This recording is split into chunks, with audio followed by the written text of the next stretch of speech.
Un autre mythe, en fait, qui existe dans les produits et accessoires ergonomiques, c'est les claviers verticaux. C'est pas tellement répandu, mais c'est un bon exemple, en fait, d'un produit qui se prétend ergonomique puis qui finalement ne l'est pas.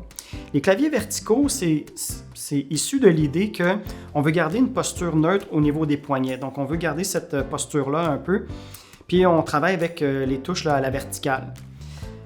Bon, l'idée de garder une posture neutre au niveau du poignet, c'est bien, mais quand c'est pris isolément puis que c'est pas mis en relation avec le reste, ben ça aboutit comme une mauvaise idée. Parce que finalement, ces claviers-là forcent les gens à garder les bras un peu en suspens.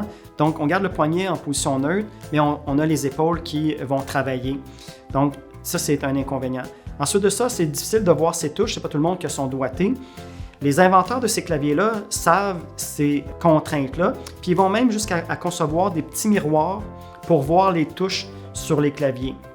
Donc, ça montre un peu le ridicule de vouloir tenir coûte que coûte à une posture neutre au niveau du poignet, puis de rajouter des gadgets pour rendre ça moindrement un peu efficace.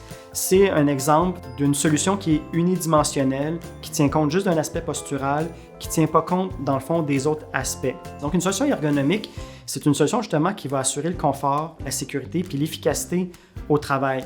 Ce clavier-là, en fait, il fait qu'une chose, il maintient une posture, mais ce n'est pas très efficace au final. Donc, c'est un mythe que les claviers verticaux sont ergonomiques.